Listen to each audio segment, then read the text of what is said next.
بسم الله الرحمن الرحيم الحمد لله والصلاة والسلام على رسول الله وعلى آله وصحبه ومن والاه.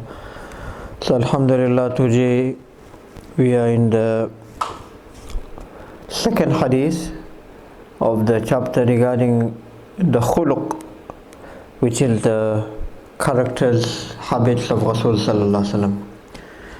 Like mentioned in the last lesson, that Almighty Allah mentions His akhlaq in the Quran. وَإِنَّكَ لَعَلَى خُلُقٍ عَظِيمٍ. Your character is sublime. Your character is well beyond. So Alhamdulillah, we went through one hadith of this chapter last lesson. Inshallah, we'll move on to the second hadith. May Allah give us such characteristics, inshallah. حدثنا إسحاق بن موسى حدثنا يونس بن بكير عن محمد بن إسحاق عن زياد بن أبي زياد عن محمد بن كعب القرظي عن عمرو بن العاص رضي الله عنه قال: كان رسول الله صلى الله عليه وسلم يقبل بوجهه وحديثه على أشد القوم يتألفهم بذلك، فكان يقبل بوجهه وحديثه على حتى ظننت أني خير القوم، فقلت يا رسول الله أنا خير أو أبو بكر؟ فقال أبو بكر. فقلت يا رسول الله أنا خير أم عمر؟ فقال عمر. فقلت يا رسول الله أنا خير أم عثمان؟ فقال عثمان. فلما سألت رسول الله صلى الله عليه وسلم فصدقني فلوددت أني لم أكن سألته. Amazing hadith, which makes a lot of things clear as well.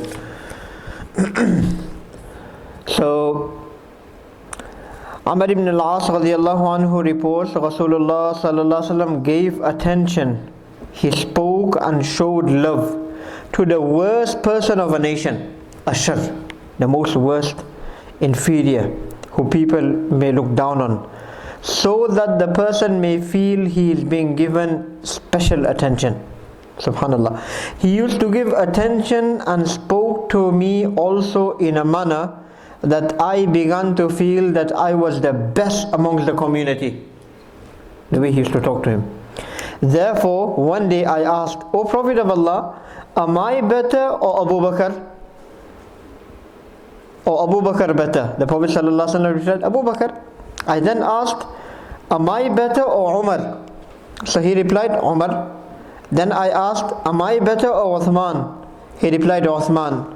When I asked him these questions, Rasulullah sallallahu alaihi wasallam told me the truth. Sadaqani. He told me the reality. He did not tell me I was better to keep me happy. He just said it how it was. Afterwards, I felt ashamed of myself. Why? On this deed. I felt I should not have asked such a question. But can you just imagine how clear he made it? Abu Bakr, Umar, Uthman. Is that not what we believe in the Khulafa al-Rashidin, the successors of the Prophet ﷺ after him? Amazing.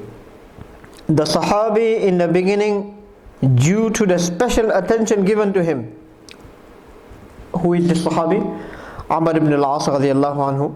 The special attention being given to him by Rasulullah sallallahu alaihi wasallam, felt he was the best amongst the community. We find from the first lengthy hadith already mentioned that it was his noble habit to give preference to the best, but at times to make one's heart happy and in politeness, he gave preference to that which was not the best. So normally he gave preference to the best, but sometimes for politeness, for goodness, he gave preference to something which was not the best at that time. He even showed special love and to the non-believers and the munafiqeen, hypocrites. Subhanallah. In the hadith, the order in which the questions were asked is because in the times of the Sahaba, Sayyidina Rasulullah sallallahu alaihi wasallam, the Sahaba radiallahu anhum regarded Abu Bakr radiallahu anhu as the best amongst the people. It is also narrated in a hadith that at the time of Rasulullah sallallahu alaihi wasallam, we regarded Abu Bakr as the best, and after him Umar. Sayyidina Ibn Umar radiallahu anhu relates that in the time of Rasulullah sallallahu alaihi wasallam, we did not regard anyone equal to Abu Bakr. After him was Umar, and after him was Uthman. Subhanallah. So this was since that time. Many people, they feel that there's a whole group nowadays, you can say a different religion nowadays, who don't accept this fact that how can Abu Bakr radiallahu anhu become the Amir al-Mu'minin after the Prophet of Allah? They said, oh, there was, the way they believe is a vote took place. There was voting, and election took place, and people voted for Abu Bakr because Abu Bakr had more votes. That's why he became the leader. Otherwise, Ali radiallahu anhu should have been the leader. That's what some group believe. But no vote took place. Sahaba unanimously accepted Abu Bakr as the Amir. Even in the time of Rasul sallallahu alaihi wasallam, the Prophet of Allah himself told him to lead the Salah. So they thought that if the Prophet of Allah is making him lead the Salah, making him our leader in the best of all the ibadah, Salah, why shouldn't we make him our leader in everything else? Amazing. It is also reported in hadith that in the time of Rasulullah sallallahu alaihi wasallam, we regarded Abu Bakr and as the best, and Umar radiallahu anhu after him. Sayyidina Ibn Umar radiallahu anhu relates, after that the people Sahaba were not given preference. So first Abu Bakr, then Umar, then Uthman.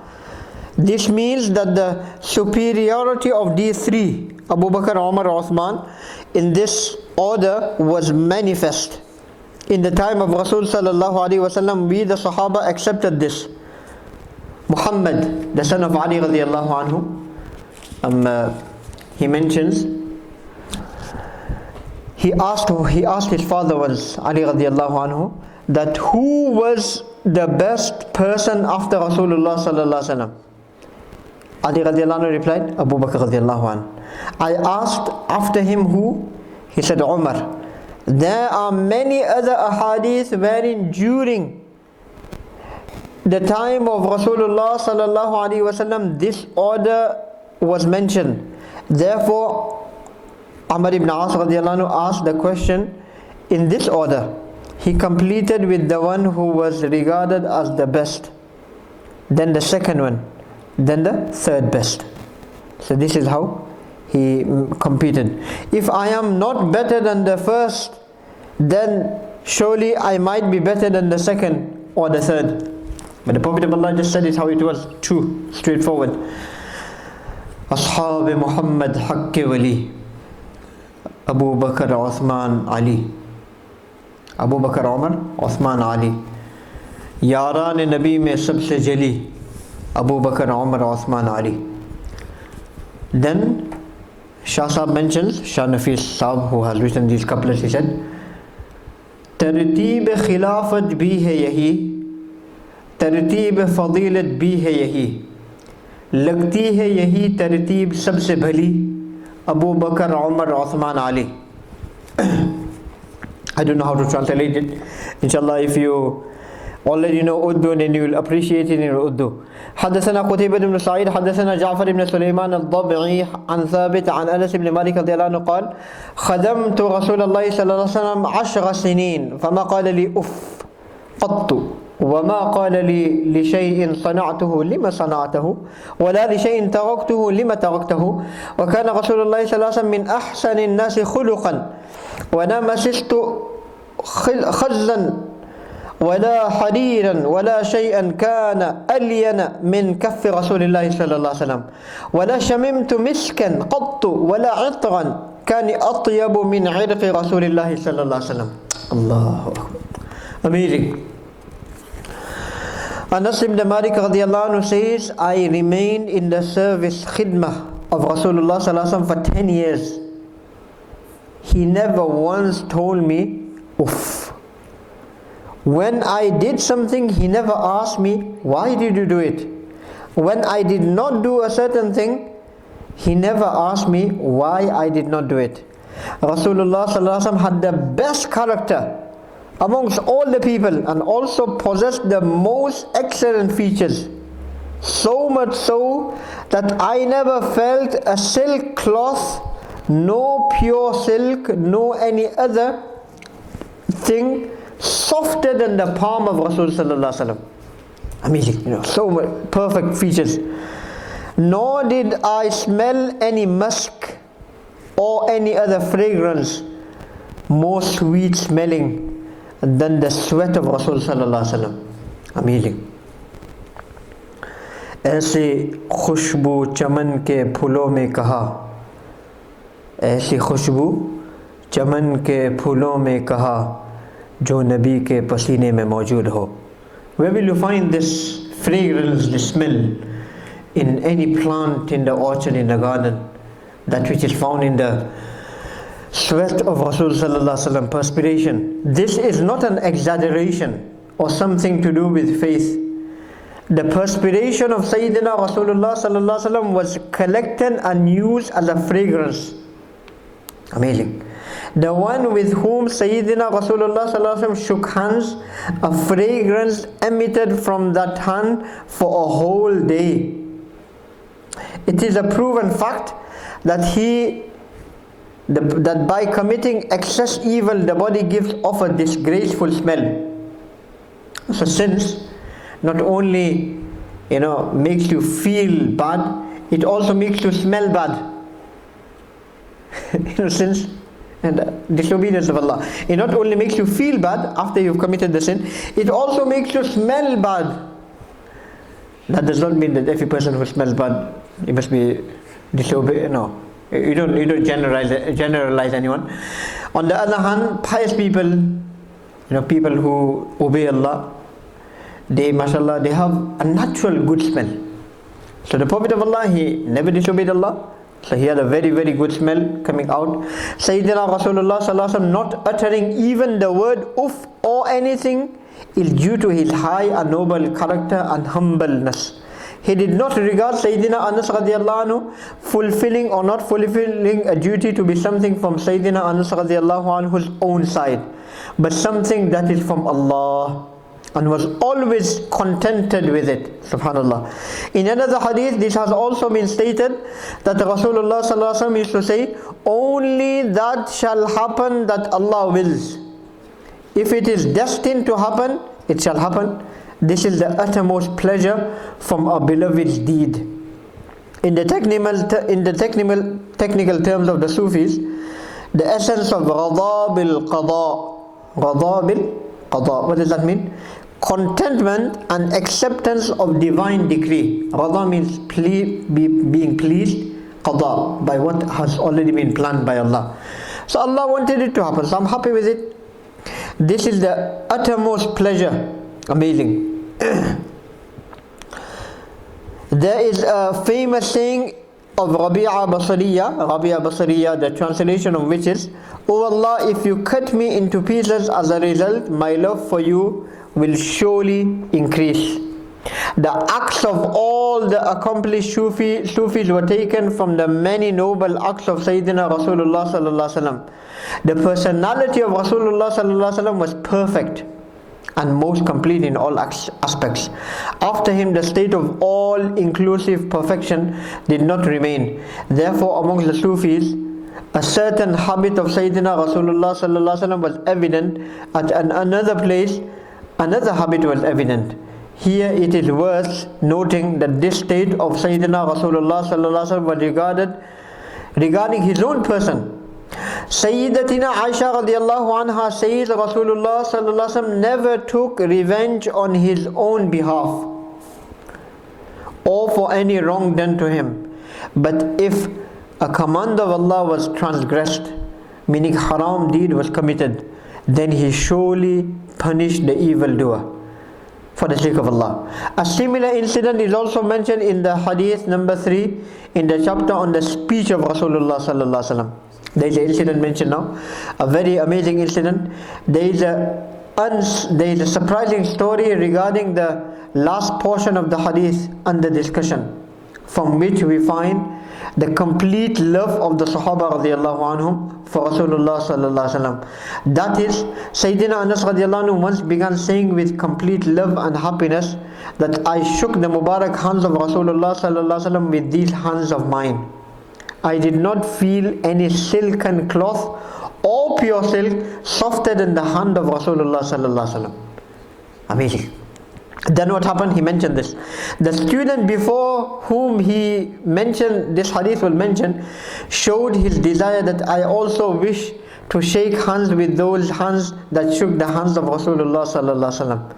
Thereafter, this chain continued in such a manner that today, after more than 1,350 years, when Shaykh Zakaria Rahmatullah is writing this book, it's 1,350 years. Now it is 1400 and plus years, 1430 odd years.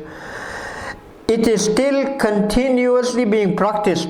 It is well known as the hadith of Musafaha, shaking hands. Amazing. As the hand shaking is continued. Shah Waliullah Muhaddith Lihlawi has also mentioned this in his book Musalsalat, through whom it has reached my respected Ustad Maulana Khalil Ahmad Saharanpuri rahimahullah. Amazing.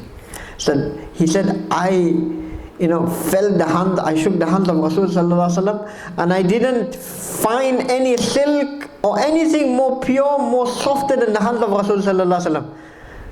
So the student, they said, we also want to shake those blessed hands. So he shook.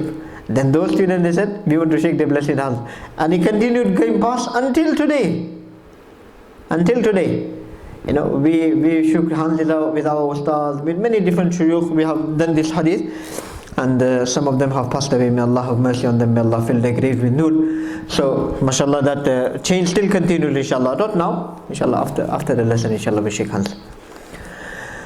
حدثنا قتيبة بن سعيد وأحمد بن عبدة هو الضبي والمعنى واحد. قال حدثنا حماد بن زيد عن سلم العلوي عن أنس بن مالك عن رسول الله صلى الله عليه وسلم أنه كان عنده رجل به أثر صفرة فقال وكان رسول الله صلى الله عليه وسلم لا يكاد يواجه أحدا بشيء يكرهه فلما قام قال للقوم لو قلتم له يدع هذه الصفرة. Anas radiallahu anhu says, a person who was wearing yellow colored clothing was sitting by Rasulullah sallallahu alaihi wasallam. It was the habit of Rasulullah sallallahu alaihi wasallam not to bluntly express things he did not approve of. Therefore he kept quiet.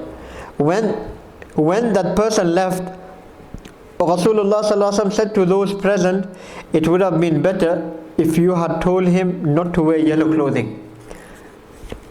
So he never just told people off just in front of other people or something. He just told them, he just kept quiet.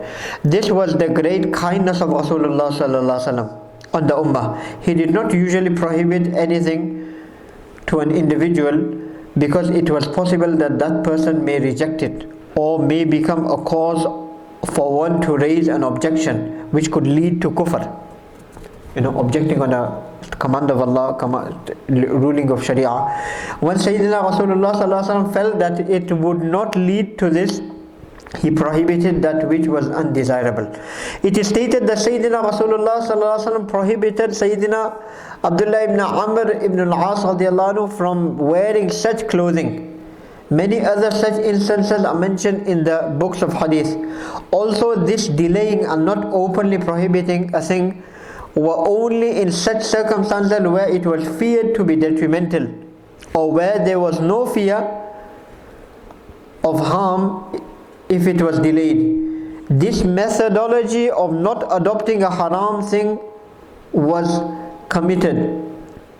It is therefore found in a hadith number 3 in the chapter on the speech of Rasulullah sallallahu alaihi wasallam, where it is a detailed narration of Sayyidina Hasan radiallahu anhu. It is related that when one transgressed the truth, at that time no one could endure his anger, nor could anyone stop him till Sayyidina Rasulullah sallallahu alaihi wasallam avenged that deed. A similar incident will be mentioned in the coming pages. Amazing. So basically, he wouldn't say it, but there used to be a vein, like how we read in the first beginning hadith, that there used to be a vein which was between his nose, on his forehead, which used to show up, like it used to become apparent when he used to be upset with something, when he used to be angry. So Sahaba looking at that, they would immediately understand that something is not right. We need to sort something out. Maybe somebody has said something, somebody has done something. He never used to just openly say something. He would just remain quiet. This was his personality. حدثنا محمد بن بشار حدثنا محمد بن جعفر حدثنا شعبة عن أبي إسحاق عن أبي عبد الله الجدلي واسمه عبد بن عبد عن عائشة رضي الله عنها أنها قالت لم يكن رسول الله صلى الله عليه وسلم فاحشا ولا متفحشا ولا صخابا في الأسواق ولا يجزئ بالسيئة سيئة ولكن يعفو ويصفح. Aisha radiallahu anha reports that it was not the nature of Rasulullah sallallahu alaihi wasallam to talk indecently, nor did he engage himself in the use of obscene language, nor did he shout and talk in the bazaar, in the marketplace, which is against dignity, shouting in the marketplace. He did not avenge a bad deed with a bad one, but forgave it and thereafter did not even mention it. Just forgave them. Some people are by nature indecent and have a habit of saying obscene jokes. Some, in order to keep a gathering happy, indulge in indecent conversation. For this reason, Sayyidatina Aisha radiallahu anha refuted both. There is no harm if one goes into the market to fulfill one's needs, but to go there and shout about is against dignity. One should, in a quiet manner, complete one's need and return. Do the shopping, whatever you need to do in a quiet manner, dignified manner, and come back. This also does not mean that by not shouting in the bazaar, in the marketplace, he made a noise at other places. The object is that it is generally found that people make noise in the bazaar whilst dealing. If one is calm in the marketplace, it is apparent that at other places too he will be calm. The whole history of Sayyidina Rasulullah sallallahu alaihi wasallam is filled with the incidents where he did not avenge a bad deed with a bad one. What types of torment and suffering did he not suffer at the hands of the non-believers? What did he not confront in the battle of Uhud?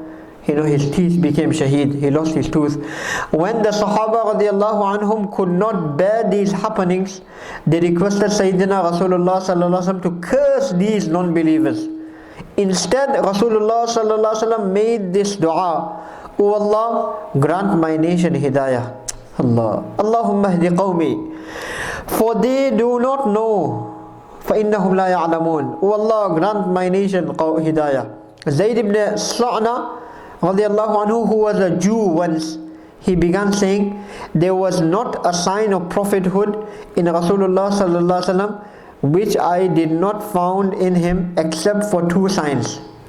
He was a Jewish rabbi, so he said that either Tawrat and the signs of the last prophet which were mentioned in Tawrat, I saw all of them in the personality of Rasul sallallahu alaihi wasallam except for two signs. Which were these two signs? Amazing.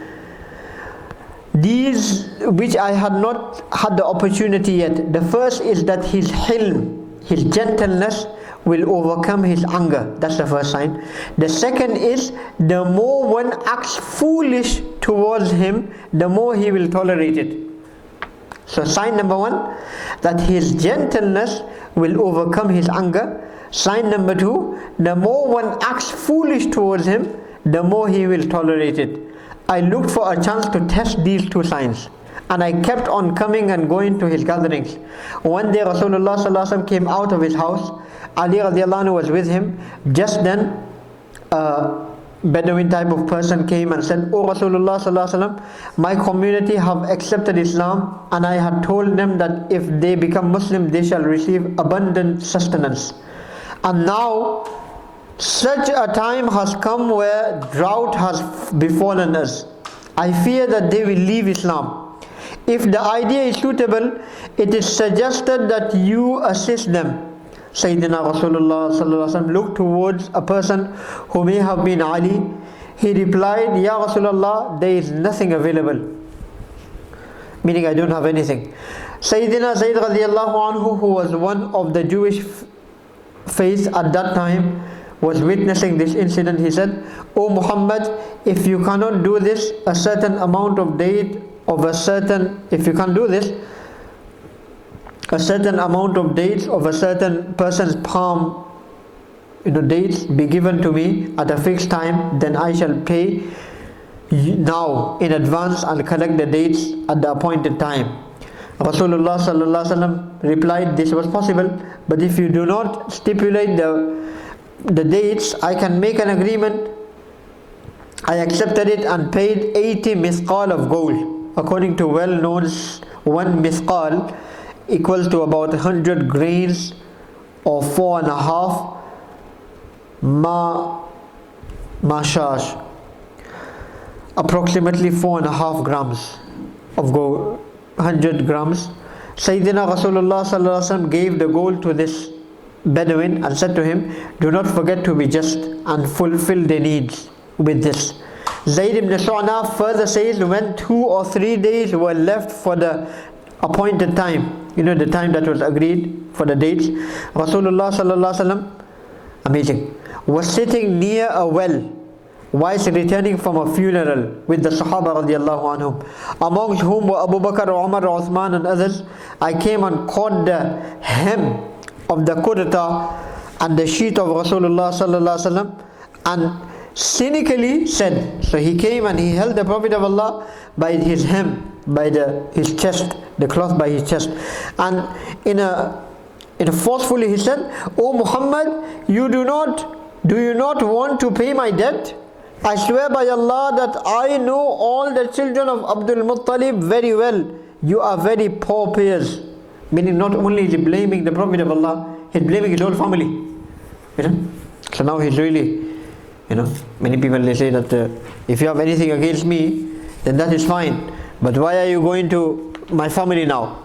But now this is, he said, the whole family of Abdul Muttalib are poor payers. Umar radiallahu anhu looked at me in anger and said, O enemy of Allah, what are you mumbling? I swear by Allah that if I did not fear the presence of Rasulullah sallallahu alaihi wasallam, I would have severed your head.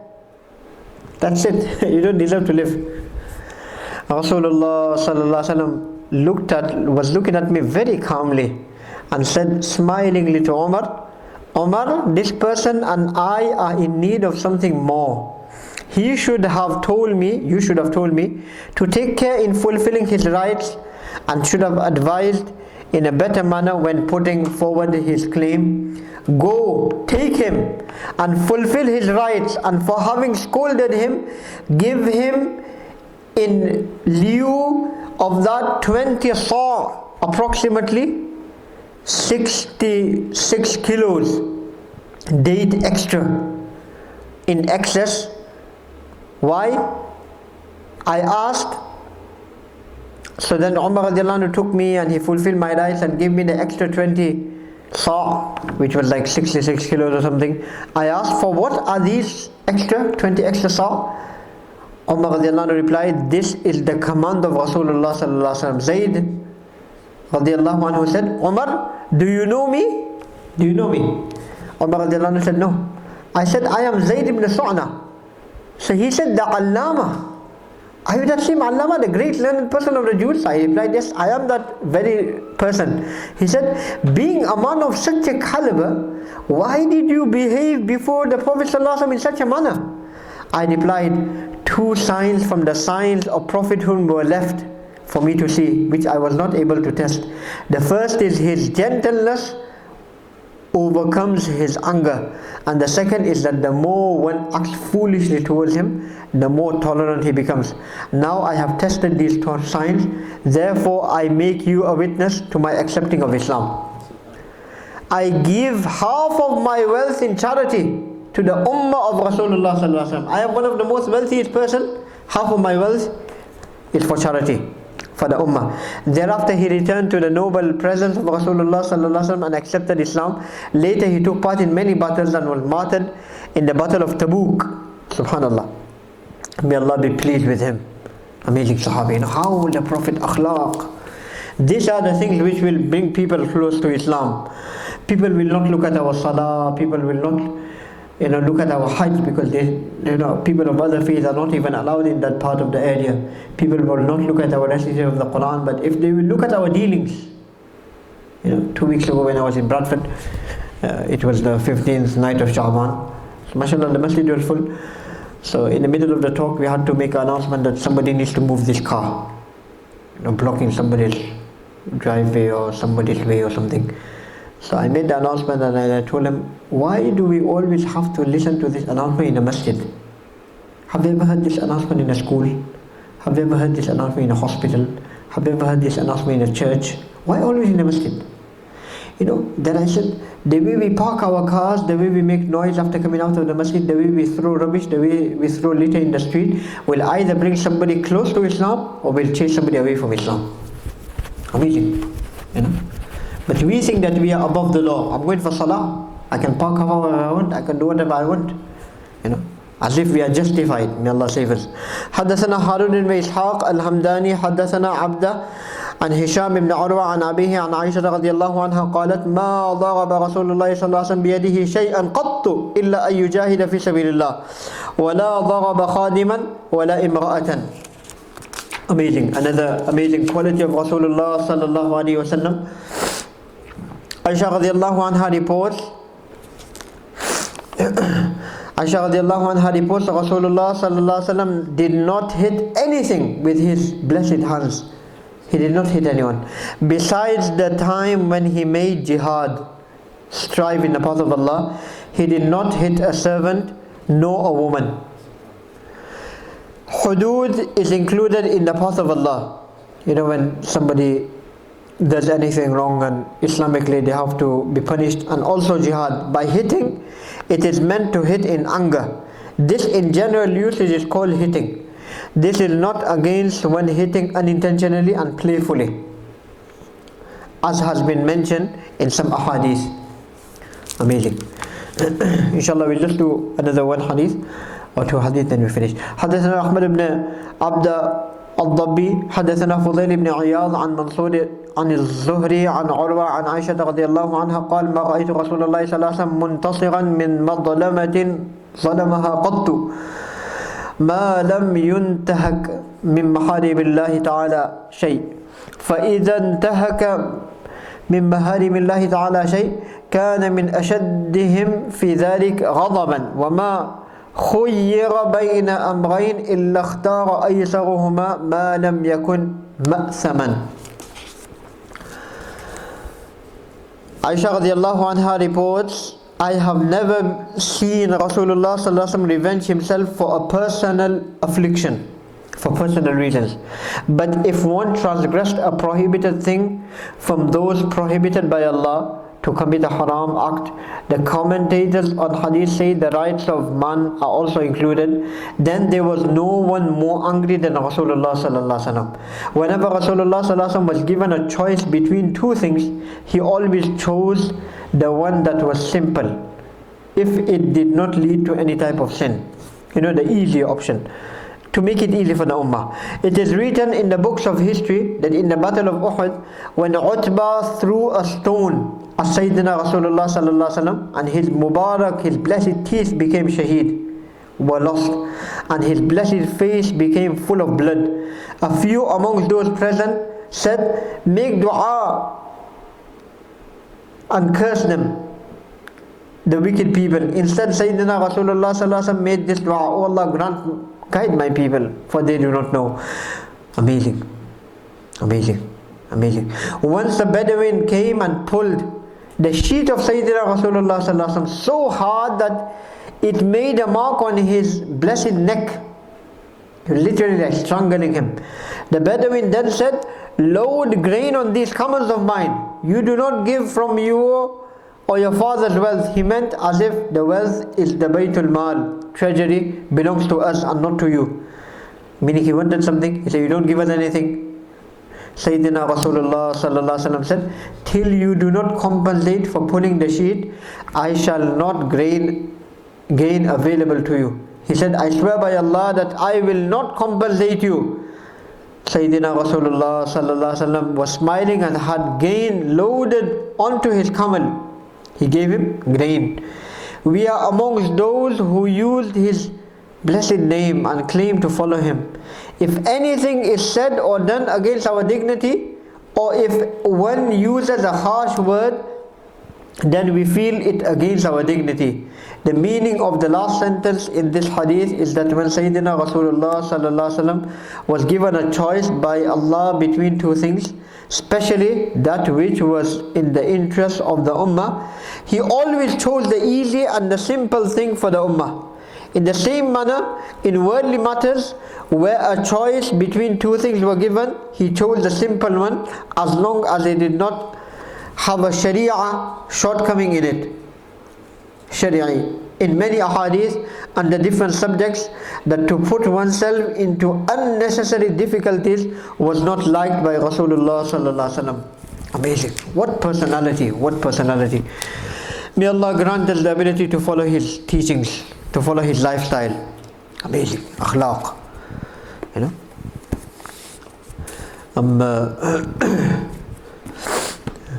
You know, we read these, and can you just imagine, whilst I was just reading these just now, amazing point comes to mind, that most of these ahadith regarding his akhlaq are being narrated by none other than his most close and the most beloved wife, Aisha radiallahu anha. Most of these ahadith. Amazing. You know, the whole world may respect us, but our wife will never respect us. You know, because they know, you know, the person more than anything, anybody else, you know. So the whole world will look up to us, but the wife will be the last one to look up to us. You know? But can you just imagine, all these ahadith are being narrated by Aisha radiallahu anha. Most of these. Amazing. Sayyidina Anas radiallahu anhu served him for 10 years, but he sallallahu alaihi wasallam never rebuked him for anything.